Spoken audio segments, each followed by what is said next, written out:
প্রিয় ছাত্রছাত্রীরা, আজ আমি ক্রোমোজোম তত্ত্ব, বংশগতির যে ক্রোমোজোম তত্ত্ব তার প্রমাণ আলোচনা করব। দুটি প্রমাণ আমরা আলোচনা করব বংশগতির ক্রোমোজোম তত্ত্বের, অর্থাৎ ক্রোমোজোমাল থিওরি অফ ইনহেরিটেন্স এর প্রমাণ।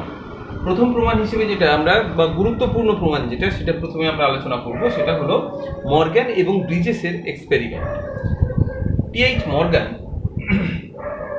1910 সালে তিনি ড্রসোফিলা মাছি নিয়ে পরীক্ষা করে দেখেন যে লাল চোখ বিশিষ্ট স্ত্রী মাছি এবং সাদা চোখ বিশিষ্ট পুরুষ মাছি, বিশুদ্ধ বৈশিষ্ট্যযুক্ত অবশ্যই, তাদের মধ্যে ক্রসিং করলে F2 জনুতে যে পরিমাণ F1 এবং F2-তে যে সংখ্যায় স্ত্রী এবং পুরুষ সাদা বা লাল চোখওয়ালা মাছি পাওয়া যায়, যদি উল্টো করা হয়, অর্থাৎ সাদা চোখ বিশিষ্ট স্ত্রী মাছি এবং লাল চোখ বিশিষ্ট পুরুষ মাছির মধ্যে যদি সংকরায়ন ঘটানো হয়, তাহলে F1 এবং F2 জনুতে যে রেজাল্ট পাওয়া যায় তা ভিন্ন। অর্থাৎ লাল চোখ বিশিষ্ট স্ত্রী সাদা চোখ বিশিষ্ট পুরুষের ক্রসিংয়ে F1 F2-তে যে রেজাল্ট পাওয়া যায়, সাদা চোখ বিশিষ্ট স্ত্রী এবং লাল চোখ বিশিষ্ট পুরুষ ড্রসোফিলা মাছির ক্রসিংয়ে F1 F2 জনুর রেজাল্ট কিন্তু ভিন্ন হয়। এর থেকে তিনি একটা সিদ্ধান্তে আসেন যে লাল চোখ এবং সাদা চোখের জন্য দায়ী জিন জোড়া এরা এক্স ক্রোমোজোমে অবস্থান করে, ওয়াই ক্রোমোজোমে থাকে না। এইটা কিন্তু, অর্থাৎ ওয়াই ক্রোমোজোমে ড্রসোফিলা মাছির চোখের রং সৃষ্টি হওয়ার জন্য কোনো অ্যালিলিক জিন নেই ওয়াই ক্রোমোজোমে, এক্স ক্রোমোজোমে উপস্থিত। তাহলে ক্রোমোজোমে যে জিনের অবস্থান, এটা একটা প্রমাণ তিনি করলেন এই পরীক্ষার সাহায্যে। এই পরীক্ষাটি মর্গ্যান করেন এবং পরবর্তীকালে তার ছাত্র ব্রিজেস, তিনিও এই পরীক্ষা করে নিশ্চিত হন এবং অন্যান্য বিজ্ঞানীরাও এই পরীক্ষাটি করেছিলেন। তাই এটা মর্গ্যান, ব্রিজেস এট অল আমি লিখলাম। এবার আমরা চলে আসছি যে এই পরীক্ষাটা কি ছিল। তো দেখা যাক। তো বিশুদ্ধ প্রলক্ষণ বৈশিষ্ট্যযুক্ত লাল চোখওয়ালা স্ত্রী মাছি, দেখো দুটো এক্স ক্রোমোজোম রয়েছে এবং তাতে লাল চোখের জন্য দায়ী যে জিন, সেই জিন আমি এটার নাম দিলাম, যাক, এটা হচ্ছে ক্যাপিটাল ডব্লিউ জিন, ক্যাপিটাল ডব্লিউ জিন। তাহলে এখানে রয়েছে স্মল ডব্লিউ জিন, স্মল ডব্লিউ জিন। তাহলে যে গ্যামেট, এক প্রকারের গ্যামেট তৈরি হবে, সেই গ্যামেটে থাকবে ক্যাপিটাল ডব্লিউ জিন এবং এখানে থাকবে স্মল ডব্লিউ জিন। ওয়াই ক্রোমোজোমে কোনো জিন নেই, এরা গ্যামেট। এবং সংকরায়ন ঘটালে আমরা পাবো সংকর লাল চক্ষু বিশিষ্ট স্ত্রী। দেখো, এটা ক্যাপিটাল ডব্লিউ জিন, এটা স্মল ডব্লিউ জিন, এটা ক্যাপিটাল ডব্লিউ জিন। তাহলে আমরা পাবো সংকর, ক্যাপিটাল মানে হেটেরোজাইগাস অবস্থায় রয়েছে, এটা হেটেরোজাইগাস।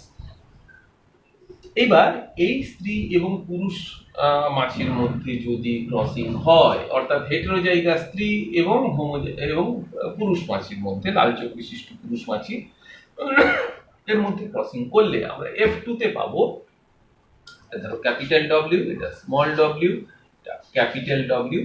তাহলে এখানে আমরা পাবো ক্যাপিটাল ডব্লিউ, ক্যাপিটাল ডব্লিউ, অর্থাৎ হোমোজাইগাস অবস্থায় আসছে ক্যাপিটাল ডব্লিউ জি, আর এটা বিশুদ্ধ লাল চক্ষু বিশিষ্ট, এটা ক্যাপিটাল ডব্লিউ। সুতরাং এটা লাল চোখ বিশিষ্ট, এটা স্ত্রী, এটা লাল চোখ বিশিষ্ট পুরুষ, এটা ক্যাপিটাল ডব্লিউ আর এটা স্মল ডব্লিউ। তাহলে লাল চক্ষু বিশিষ্ট হেটেরোজাইগাস স্ত্রী মাছি এবং স্মল ডব্লিউ এটা, অর্থাৎ হোয়াইট সাদা চক্ষু বিশিষ্ট পুরুষ মাছি।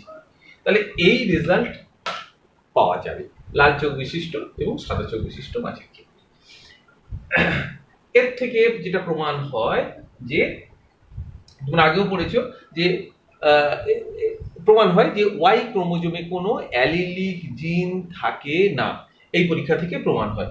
এবং ক্যাপিটাল ডব্লিউ এটা হলো লাল চোখের জন্য প্রকট জিন, এবং স্মল ডাব্লিউ যে জিনটা এটা হলো সাদা চোখের জন্য প্রচ্ছন্নধর্মী জিন, যা প্রকটধর্মী জিন থেকে মিউটেশনের মাধ্যমে সৃষ্টি হয়েছে। আর এটা এক ধরনের ক্রিস ক্রস ইনহেরিটেন্সের উদাহরণ হিসেবেও আমরা দেখাতে পারি। ক্রিস ক্রস ইনহেরিটেন্স তোমরা পড়ে এসছো আগে ক্লাস 10-এ, তার উদাহরণ হিসেবে এটা দেখানো যায়।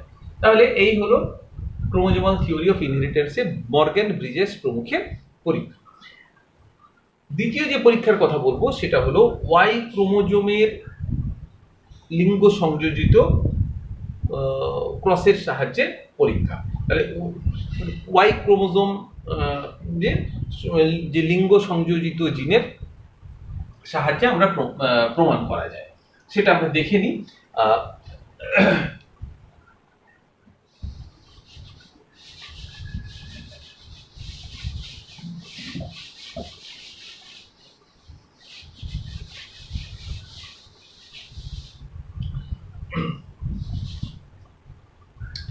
ধরা যাক স্ত্রীলোক। এখানে বলে রাখি যে মানুষের কানের পুরুষদের ক্ষেত্রে লোম দেখা যায়, আর স্ত্রীলোকের ক্ষেত্রে কানের যে লতি, এই যে কানের লতিতে লোম পুরুষদের দেখা যায়, স্ত্রীলোকের হয় না। তার কারণ আমরা জানি যে এই কানের লতিতে লোম হওয়ার জন্য দায়ী জিন ওয়াই ক্রোমোজোমে অবস্থান করে। এটা আমরা জানি। কি করে জানলাম সেটা দেখো, একটা এক্সপেরিমেন্টের সাহায্যে এটা প্রমাণ করে দেওয়া যাবে, এবং তার থেকে প্রমাণ করা যাবে যে ওয়াই ক্রোমোজোমে এই জিনটি অবস্থিত। এই জিনকে বলা হয় হোল্যান্ড্রিক জিন। হোল্যান্ড্রিক, HOLANDRIC, হোল্যান্ড্রিক জিন বলা হয় এই ওয়াই ক্রোমোজোমের জিন। ওয়াই ক্রোমোজোমে অবস্থিত। এটা কানের লোম, হেয়ার, হ্যাঁ, তৈরি হয় কানের লতিতে। তাহলে স্ত্রীলোকদের ক্ষেত্রে কানের লতিতে কোনো লোম তৈরি হয় না। তাহলে এটা হচ্ছে দুটো এক্স ক্রোমোজোম, এবং এখানে ধরো কানের লতিতে লোম হওয়ার কোনো জিন নেই। পুরুষের ক্ষেত্রে এখানে দেখাই, এটা এক্স ক্রোমোজোম এবং এটা হলো ওয়াই ক্রোমোজোম। আমি ওয়াই ক্রোমোজোমে দেখাচ্ছি। এখানে হচ্ছে কানের লতিতে লোম, হেয়ারের জন্য এই জিন আছে। এখান থেকে এক প্রকারের গ্যামেট তৈরি হবে, এক প্রকারের গ্যামেট। এখান থেকে দুই প্রকার, এক্স এবং ওয়াই, যাতে হেয়ারের জিন রয়েছে। তাহলে F1 দুরকম হবে। কি হবে? এটা হচ্ছে স্বাভাবিক স্ত্রীলোক, এটাও স্বাভাবিক ছিল, স্বাভাবিক স্ত্রীলোক। এটা পুরুষের কানের লতিতে লোম ছিল। তাহলে এবার এখানে আমরা কি পাবো? নরমাল এক্স এবং তাহলে কানের লতিতে আমরা এটা পুরুষ, কানের লতিতে লোম পাবো। তাহলে আমরা দেখলাম যে স্ত্রীলোকের কিন্তু কানের লতিতে লোম হচ্ছে না, পুরুষের কানের লতিতে হচ্ছে। তাহলে এটা থেকে আমরা বুঝতে পারলাম যে ওয়াই ক্রোমোজোমে কানের লতির জন্য দায়ী জিন অবস্থিত। সুতরাং জিন যে ক্রোমোজোমে অবস্থান করছে এবং ক্রোমোজোম যে বৈশিষ্ট্য দেখায়, জিন ও তার সমান্তরাল বৈশিষ্ট্য দেখায়, সেটা কিন্তু এই ওয়াই ক্রোমোজোম সংযোজিত জিনের পরীক্ষা থেকে প্রমাণ করা যায়। তাহলে দুটো আমরা এক্সপেরিমেন্ট করলাম। এই দুটো এক্সপেরিমেন্টে যদি প্রমাণ আসে, তোমরা এই দুটো প্রমাণ উপস্থাপন করবে। আশা করি তোমরা আজকের আলোচনা বুঝতে পারলে।